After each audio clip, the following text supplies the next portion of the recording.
مشاهدينا الكرام، أهلا ومرحبا بكم في هذه الحلقة من مقابلة خاصة. يسعدنا أن نستضيف في حلقة اليوم المتحدث العسكري العقيد أركان حرب أحمد محمد علي. بنرحب بحضرتك معنا في قناة العربية. أهلا وسهلا بكم.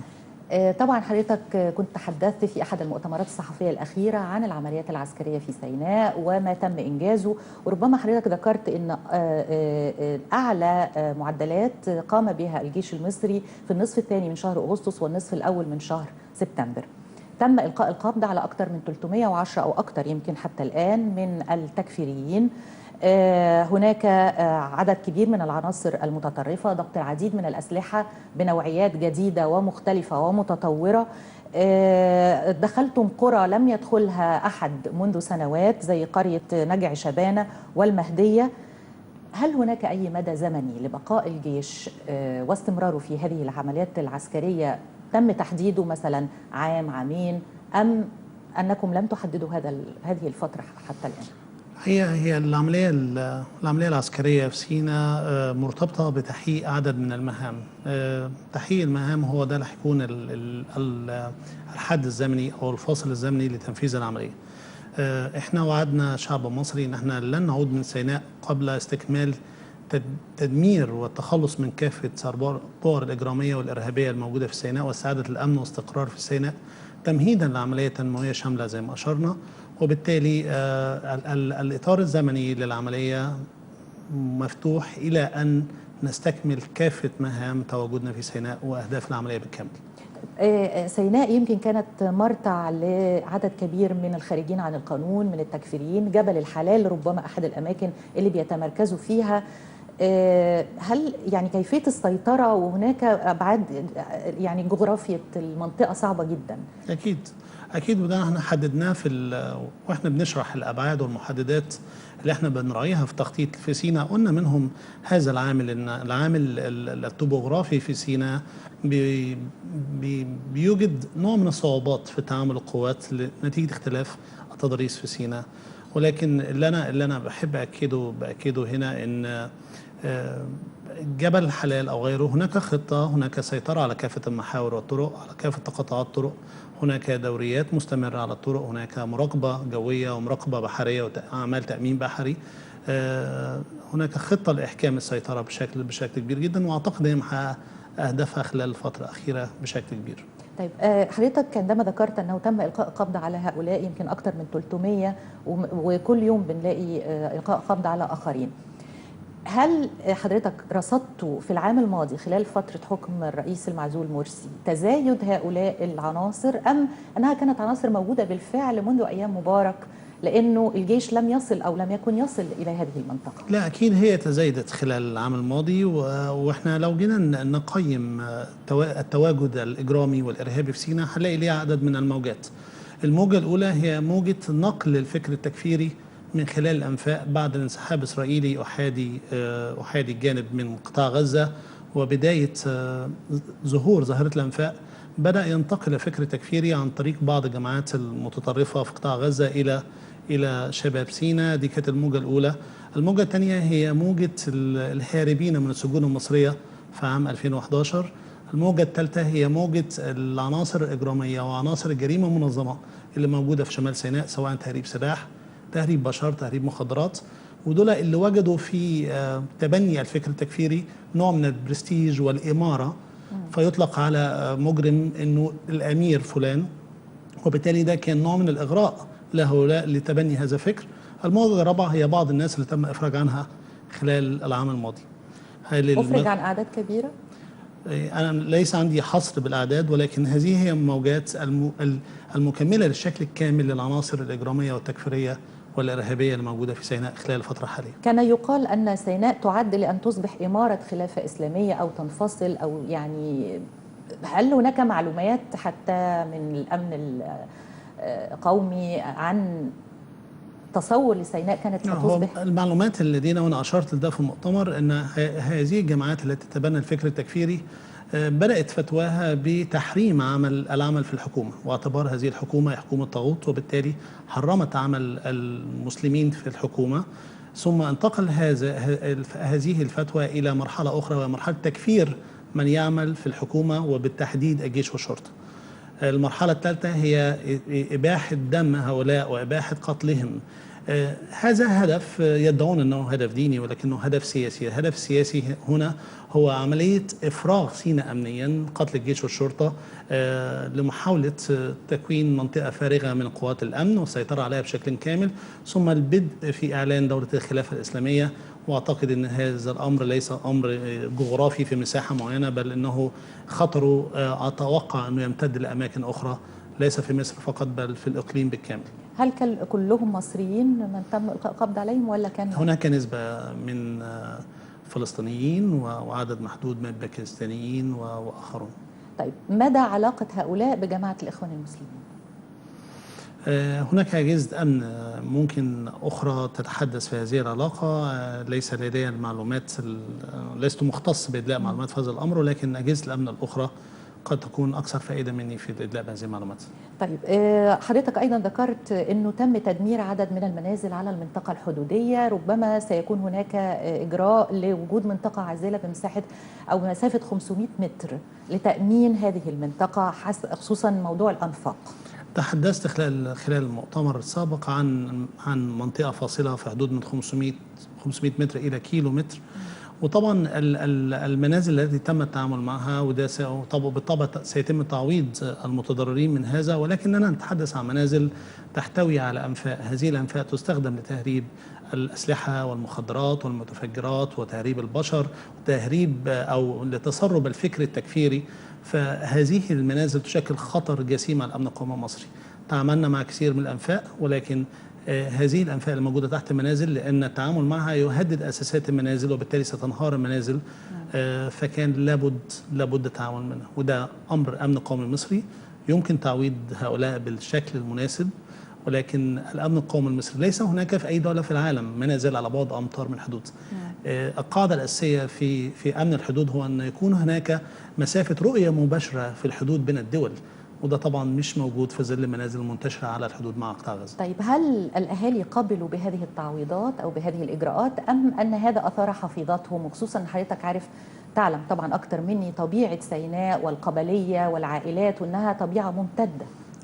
هناك من يتعاون ويتفهم هذا الأمر، والمتضررون، لأن هناك بعض أصحاب هذه المنازل سيتضررون اقتصاديا لخسارة العائد اللي بيحصل عليه من نتيجة أعمال التهريب، وبالتالي هو بيقاوم هذا الفكر وبيتحدثوا بشكل غير مناسب عن هذا الأمر. نحن نعمل جميع المصريين في إطار منظومة الأمن القومي المصري. الأمن القومي المصري هو المهمة الأساسية اللي كلنا يجب أن نحافظ عليها. إذا كان هناك أحد متضرر من تواجد منزل في مكان ما، فيجب أن يزال ذلك، يجب أن يعوض ويعوض بمكان آخر وأرض في مكان أخرى. ولكن أمن مصر ليس هو خط أحمر وليس قابل للنقاش.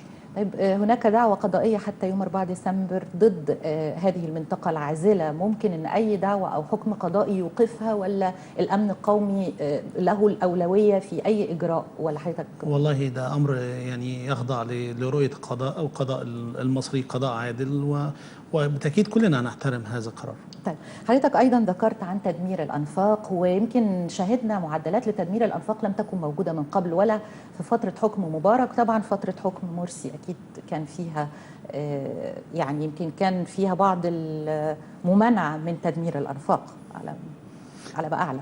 كنا بنعمل رغم بعض التحفظات على هذا الأمر، لكن كنا بنعمل على مدار العام الماضي منذ أن انطلقت العملية في سيناء منذ 7 أغسطس الماضي. لم نتوقف. خلال العام الماضي هدمنا أكثر من حوالي 300 نفق رئيسي. استكملنا هذا الإجراء خلال شهرين الماضيين. دمرنا حوالي 142 نفق آخر. دمرنا كميات كبيرة جدا من البيارات الخاصة بالوقود، وأعتقد أن الأرقام والكميات المكتشفة في هذه البيارات يفسر كثيرا من أعمال التهريب اللي كانت بتأثر على الاستهلاك داخل المجتمع المصري خلال العام الماضي. طب هذه النسبة من الأنفاق التي دمرت بتشكل كم في المية تقريبا من الأنفاق الموجودة بالفعل؟ هو طبقا للحصر للأنفاق المرصودة هي تشكل حوالي من 80 إلى 90%، ولكن الأنفاق المرصودة في أعمال رصد مستمرة بالوسائل المختلفة للأنفاق، ولكن تقديرنا أن هي في حدود 80%، قد يزيد عن ذلك، ولكن نقدر نقول أن هي مأثرة بشكل كبير جدا على فعالية منظومة الأنفاق بين قطاع غزة وبين مدينة رفح. كنا نعلم أيام حكم الرئيس الأسبق حسني مبارك أن كان هناك تعاون من الولايات المتحدة في إمداد مصر بأجهزة متخصصة للكشف عن هذه الأنفاق.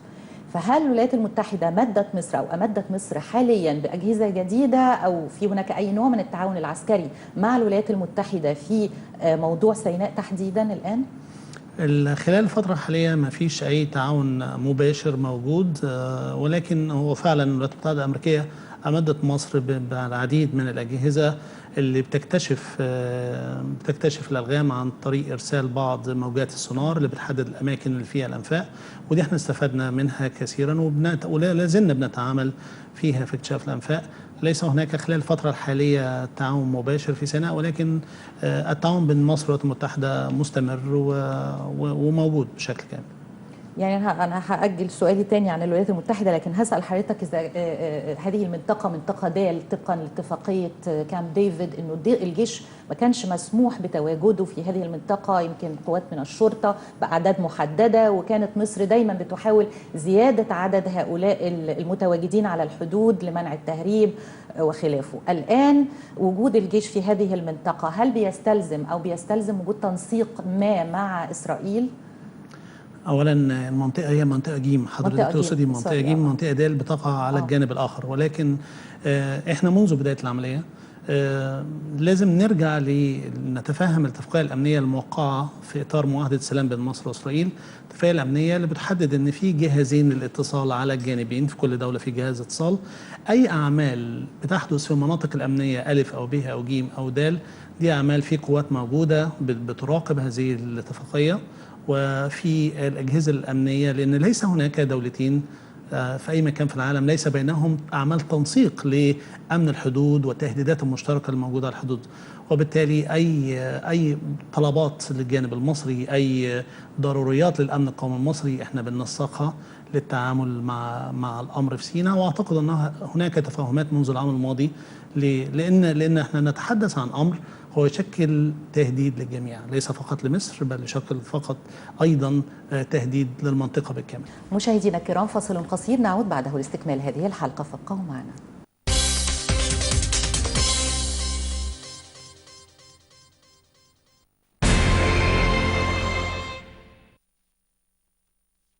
الموقع الإلكتروني ل STC هو أفضل طريقة عشان تتحكم بكل خدماتك. خدماتي يخليك تصمم واجهة صفحتك بالموقع على كيفك، كل تفاصيل خدماتك وكل فواتيرك من محل واحد، وفي إحصائيات ومعلومات اتصالاتك وكم باقي لك في باقة كويك نت.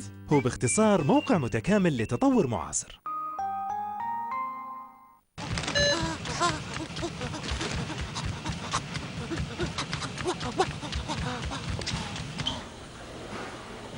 عايز شوكولاتة لذيذة بالحليب أو الفول السوداني M&M's، تقدر تقاوم؟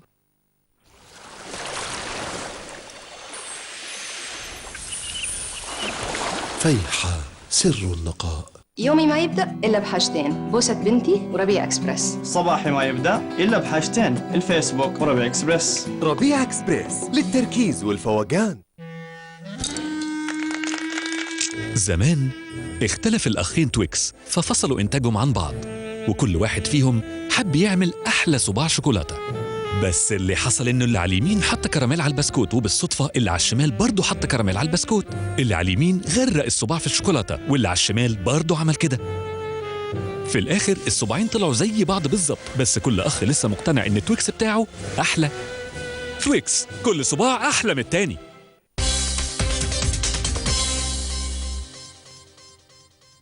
من ضمن الأسلحة التي تم ضبطها، وحضرتك ذكرت أيضا في المؤتمر الصحفي أن كان هناك أسلحة مكتوب عليها كتائب عز الدين القسام. هل حضرتك الأسلحة اللي موجودة أو التي رصد العديد منها من داخل غزة من مناطق أخرى، وكيف تفسر هذه الأسلحة أو وجودها؟ الأسلحة بالتحديد كان مجموعة من القنابل اليدوية اللي عليها أختام كتائب عز الدين القسام، وبعض المعدات الفنية اللي بتستخدم مع أسلحة الهاون كان عليها علامات مميزة لكتائب عز الدين القسام. ده الأمر اللي تم اكتشافه، ده الواقع اللي احنا بنتعامل معاه النهارده. هناك ادله وهناك مؤشرات لوجود بعض التعاون بين الجماعات الارهابيه في سيناء وبعض نظائرها الموجوده في قطاع غزه.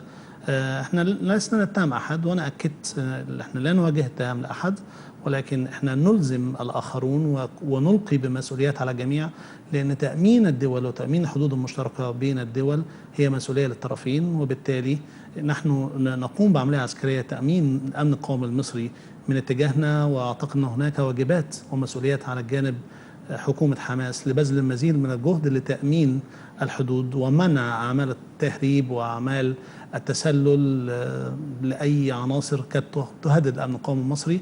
واشرت ان مصر قدمت للاخوه في فلسطين وللقضيه الفلسطينيه الكثير، ولا تستحق ابدا ان يكون هناك في اي نوع من الاهمال او التعاون مع جماعات متطرفه تهدد الامن القومي المصري. طيب، هناك عملية أخيرا كانت استهدفت مبنى المخابرات الحربية في رفح وقتل 6 من الضباط، وكان قبلها عملية أخرى قتل فيها 25 جندي شرطة، ثم كان أيام مرسي 7 من الجنود المختطفين، والعام الماضي الجنود الذين قتلوا في شهر رمضان. العملية الأخيرة في رفح أعلنت جماعتين مسؤوليتهم عنها، جماعة أنصار بيت المقدس، وبعدين لقينا جماعة أخرى اللي هي تنظيم جند الإسلام.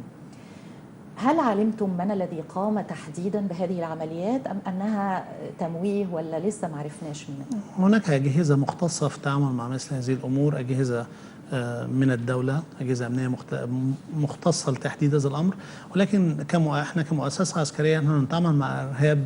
أعتقد لا يختلف الأمر كثيرا إذا كانت جماعة سين أو صاد هي اللي بتقوم بالإرهاب. بالنسبة لنا نحن نقوم بعمل لمقاومة هذا الإرهاب وتأمين الأمن القومي المصري ومقاومة أي جماعات تحمل سلاح لتهديد المصريين وتهديد الوطن على هذا الاتجاه. طبعا الجيش أيضا بيدخل مع الشرطة في عمليات عسكرية في قرية دلجة في صعيد مصر وفي كرداسة في محافظة الجيزة. ما هو دور الجيش تحديدا، وإلى أي مدى زمني ممكن أن تستمر هذه العمليات، وهل ممكن أن تستمر يعني تنتقل لأماكن أخرى؟ التعاون بين القوات المسلحة وحية والشرطة خلال الفترة الأخيرة التعاون مثمر جدا. هناك تعاون معلوماتي بشكل كبير، تعاون بين بعض المعدات وبعض الوسائل التي ليست موجودة في داخل تكوين الشرطة المصرية، مثل طائرات الهليكوبتر على سبيل المثال للمراقبة، مثل البولدوزر زي ما حصل قبل كده في فض الاعتصام. نحن نؤمن هذه المهام. هذه مهام في المقام الأول هي مهام شرطية بصفة أساسية، ونحن نقوم بدعمهم وتأمينهم لتنفيذ هذه المهام. بما ان حضرتك ذكرت فض الاعتصام، هناك حديث كبير جدا بيدور وخاصه طبعا في الخارج، واكيد حضرتك تسمعوا انه فض الاعتصام كان يعني به استخدام مفرط للقوه ما ادى الى مقتل المئات. حضرتك يمكن ذكرت رقم وبيقال ارقام تانية، ولكن طبقا للمصادر الرسميه انه في اليومين حوالي 800 ماتوا. 800 تتحدث عنها وزاره الصحه، بتتحدث عن جميع ما قتل في مصر، بما فيهم 285 فرد قتلوا في مدن مصرية مختلفة نتيجة العنف الذي قامت به جماعات العنف المسلح في مصر في نفس اليوم. العدد اللي توفى في رابعة، وأنا أؤكد أن العدد لا يختلف كثيرا. نحن نتحدث عن أرواح، وبالتالي هذا أمر مؤسف نتحدث عنه، ولكن اللي أحب أكده أنه لم يكن هناك استخدام قوة مفرطة ضد اعتصام سلمي، لم يكن اعتصاما سلمي. القوات التي قامت بفض الاعتصام اتبعت، وده كان على الهواء وكانت كل الناس شايفاه، اتبعت كافة القواعد العالمية والأسس في فض الاعتصامات، من استخدام أعمال التحذير، من استخدام القنابل المسيلة للدموع، من المطالبة بإخلاء السيدات وهكذا، ألا أن القوات فوجئت منذ اللحظة الأولى بوابل من الذخيرة وبوابل من الرصاص من البنادق الآلية ومن الرشاشات المتعددة، وده كله كان مرصود ومشاف. وبالتالي فكرة أنه استخدام مفرط للقوة، القوات كانت تدافع عن نفسها من جماعات عنف مسلح تحمل أسلحة مختلفة الأعيرة ومنها أسلحة ثقيلة. طيب حضرتك طبعا بتعلم انه هناك فعاليات وتظاهرات بتقام بصوره شبه يوميه، وطبعا تكثر جدا ايام الجمعه، وعشان كده حظر التجول بيبدا من الساعه 7، ولكن مع بدء الدراسة في المدارس وفي الجامعات هناك تخوف كبير جدا، وهناك نية بالفعل طبعا أعلن عنها حتى من فعاليات داخل هذه الجامعات. هل إذا حدثت أعمال عنف داخل جامعات، وهذا حرم جامعي وهناك نفي رسمي لوجود الضبطية القضائية داخل الجامعة، هل إذا حدثت أعمال عنف داخل هذه المنشآت التعليمية الجامعات خصوصا، هل ممكن أن يدخل الجيش أو كيف يمكن أن يتدخل الجيش لفضها؟ إذا تطلب الأمر تدخل القوات المسلحة، وإذا كان هناك قرار من رئاسة الجمهورية ومن مجلس الوزراء بتدخل القوات المسلحة لمواجهة أي أعمال عنف في الجامعات، وإذا كان ده أمر لازم للأمن القومي المصري والحفاظ على أرواح المصريين، أكيد القوات المسلحة لن تتأخر في هذا الأمر. يعني إذن هو أمر يخضع لقرار من رئاسة الجمهورية وليس قرار من وزارة الدفاع؟ ليس قرار وزارة الدفاع نفسها، وزارة الدفاع بتعمل ضمن السلطة التنفيذية. هناك أمور بتأتي إلينا من خلال مجلس الدفاع الوطني، من خلال مجلس الوزراء، وإحنا بنكلف بمهام كأحد مؤسسات هذه الدولة. سيادة العقيد، طبعا حضرتك سمعت عن حملة كمل جميلك.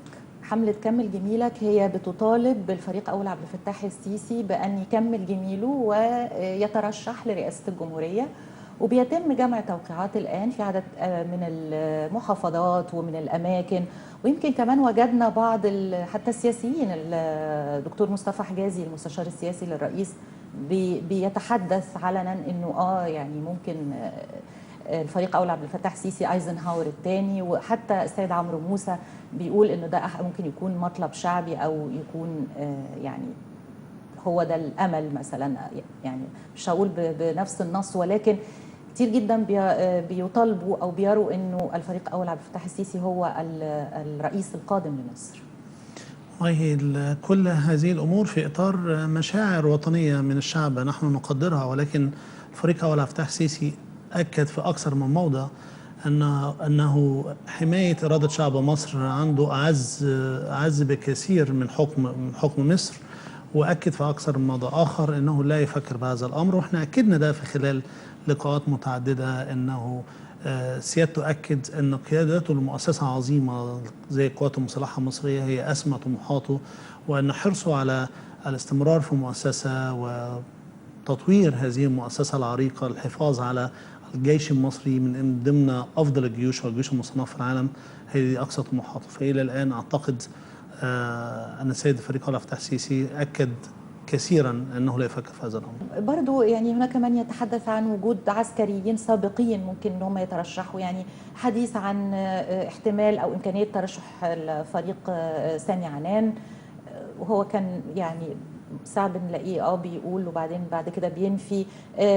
برضو فريق احمد شفيق لو رجع ممكن انه دول ممكن يكونوا مرشحين المؤسسه العسكريه مثلا. المؤسسه العسكريه لا ترشح احدا.